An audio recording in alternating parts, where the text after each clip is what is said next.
In at number 10, we have ancient India. And to start everything off, first thing, it all begins with Mahavishnu. Not to be confused with Vishnu, this is Mahavishnu.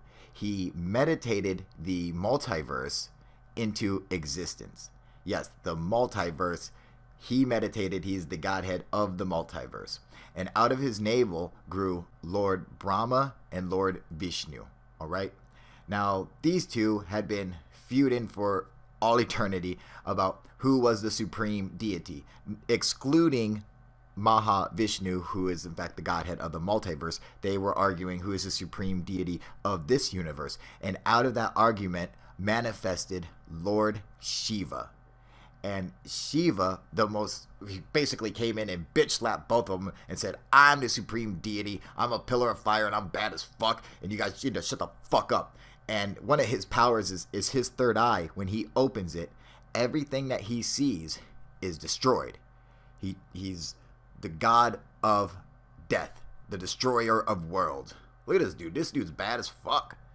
And what's cool is his devout followers in India, they have a special day once a year where they all get together and celebrate Lord Shiva by smoking marijuana, because that's what Lord Shiva did, was smoke cannabis. So, cool little fact. Not many people know it, but it's true. That's what he likes to get down on. That's my kind of god. That's all I'm saying.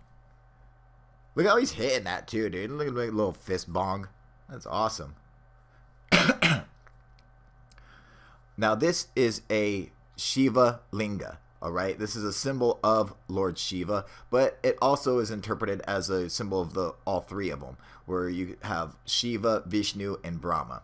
But mainly, it's of Lord Shiva. I mean, that's like his symbol or whatever. So, and what's cool is with the Shiva Lingas, there's a river of 1,000 lingas, where you find them everywhere. And, what a pain in the ass to construct all these. Like, did they have to do it like when the river ran dry, or I have no idea, but it's freaking beautiful, And what these are lingas. These are magical stones that's supposed to have like healing properties and stuff.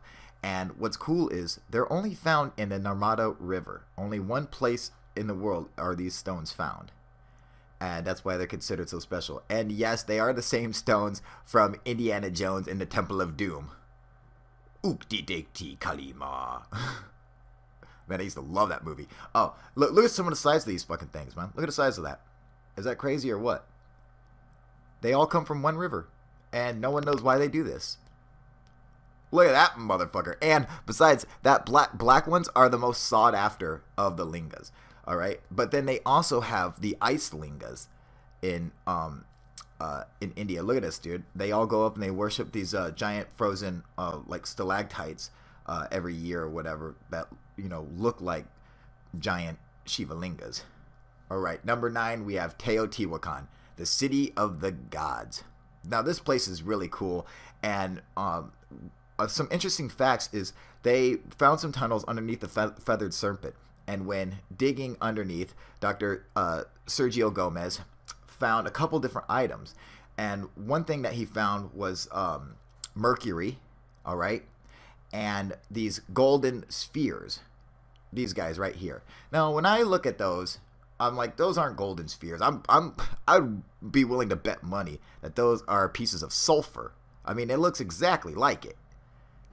I think those are chunks of sulfur.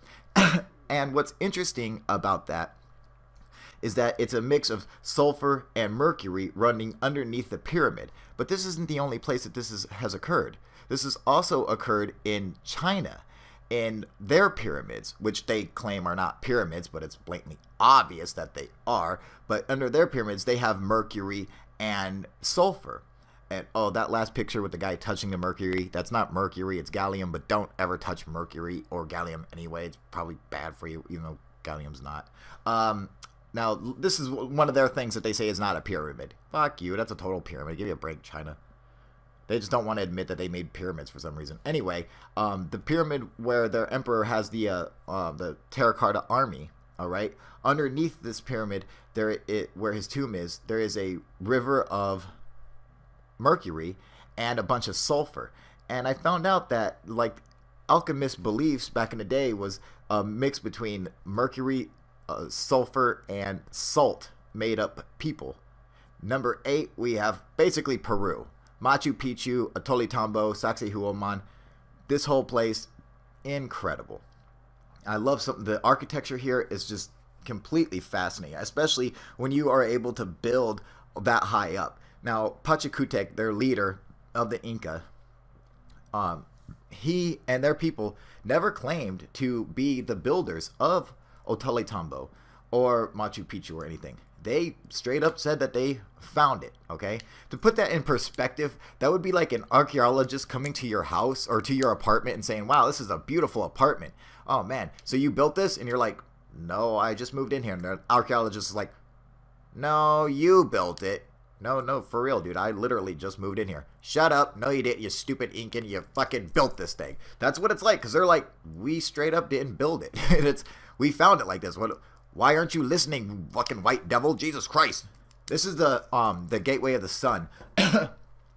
And these are solid granite. These were brought from another mountain, across the valley, across the river, and then up the other side of a mountain. 50 tons each. The work that it would take just to move one of these things with the modern technology, all right? You're talking you would have to have axles and hydraulic presses and pumps and pulleys, and you would have to change the whole face of the mountain and create yourself a road. And I mean, you'd have to go through so much, and they did this with nothing. All right, number 7, we have ancient Sumeria, modern day Iraq or Mesopotamia. Now, this place is really, really interesting. They say it's the first civilization, the cradle of civilization. I disagree, but we'll talk about that later. These, like the text you saw right there, the King's List, that talks about the kings going back 450,000 years. Now, here is a relief of them fighting the Phrygians, and here's some other cylinder rolls or whatever. There's a couple of their gods, Ahura Mazda and stuff, flying above the tree of life. Number 6, we have Puma Punku. Now, although I did basically feel like I had figured out what their construction methods were based on the evidence, some people still disagree with me. I think it's correct. You can go and check out my video about what lies underneath Puma Punku for the whole explanation, but I still like to add it to the list because I do think this place is incredibly fascinating, and it's steeped in ancient alien culture. And, you know, a lot of people revere it as, you know, like a place where aliens might have built it for real. I completely disagree, but I still want to add it to the list because I think it's fantastic. It's a beautiful site, and everybody should go and see it. Number 5, we have beautiful ancient Egypt. Now, Egypt has a little bit of everything, okay? You have the Temple of Light and Dendera with the light bulbs. These Sphinx paws were actually found in Israel, you know? Now look at like the King's Chamber. You know, look at the cut on the side, the corner, like it's like melted down. Well, that happens in both of the major pyramids. See, there's another picture, and this is in the other pyramid. Why do they both have that? Oh, and this is the forged cartouche of King Khufu or Pharaoh Khufu. That way they could pretend like they know who it goes back to, even though it's written completely wrong and no cartouche is written like that. I mean, now look at these coffers again. I mean, look at that. There's something like poured, melted through the side. And I like looking at the old pictures of the pyramid. That still goes along with my theory on it being built on an earth mound. Look at that. I'm telling you. Does that look like it's a bunch of bricks? You know, no. It's like they encased it with stone, like the mountain. But now here's something I'd like to point out: the hieroglyphs, where everyone says they're UFOs or submarines or helicopters or whatever. I found the exact same inscription. However, these are the ones that would have been laid over the originals. This is why it looks kind of fucked up, because they tried to redo them. They tried to add new hieroglyphs on top of it. But I'm telling you, that's it. All right. Number 4, we have Nazca, Peru. Once again, fucking Peru. I swear to God, I love that place. You know? Now look at the Nazca lines, man. These things are absolutely incredible. And the reason why this one is so high up on the list is because what the hell are the lines for? Yes, I can understand artistic endeavors and shit like that, but I mean, when it's you can't even see your own art, that this artwork is made for the gods. Guaranteed, and that's who it's made for. Look at the Paraka's skulls too. Aren't they cool? They don't even have like the suture marks on them where the skull pieces come together. That's so cool. All right, number 3, we have Malta and Gozo. Out in the Mediterranean Sea. These islands are incredible, and they are considered some of the oldest megalithic ruins on Earth. These were the oldest up until the discovery of Göbekli Tepe. Now, this is the hypogeum. It's actually excavated out of the stone underneath in the ground. And one of my favorite things about Malta is the tracks, the cart ruts, or what they call them. They go across the entire island, and like in every direction, and they're always evenly spaced, parallel, about 4 feet apart, and it looks like they were pushing carts, That's why they call them the cart ruts. But some of the things just don't make sense because some of the cart ruts literally go into the ocean for miles. Like that. These you keep following. They go for miles out into the ocean. So I mean, this is obviously much older than they think it is. I mean, look at the damage on some of this shit. That shit's crazy. But I mean, I love those lines and shit like that around the world. It's so cool. Number 2, we have Baalbek in Lebanon. Now, this is one of my favorite places because this place is like a place for giants, and it also has a connection with our number 1 spot. Look at the size. Before, right there, that's the stone of the pregnant woman, which used to be considered the biggest stone, the biggest cut stone on Earth, until they found the other ones underneath it just like 2 years ago.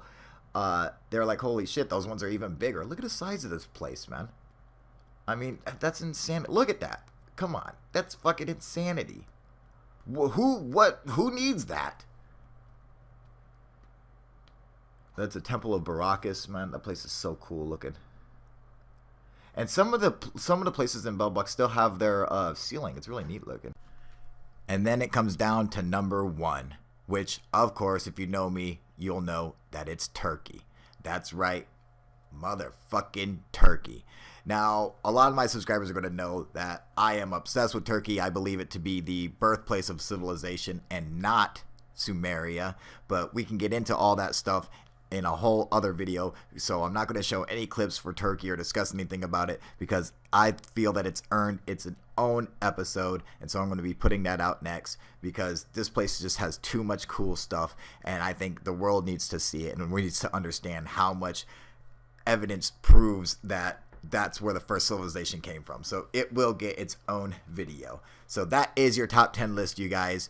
If you like it, cool, thanks, comment, like, subscribe, and I will see you guys later. UFO Proof out. What's up, you guys? UFO Proof here, and I just want to say that I hope everyone had a happy and safe Thanksgiving, that you got to eat tons of turkey and stuffing and delicious fucking pumpkin pie, alright? I hope you guys had a great time. Also, I didn't forget about you guys for Black Friday. I'm unveiling my new UFO Proof hoodie. On front it says UFO Proof. You want to know why? And on back it says, because fuck you, that's why.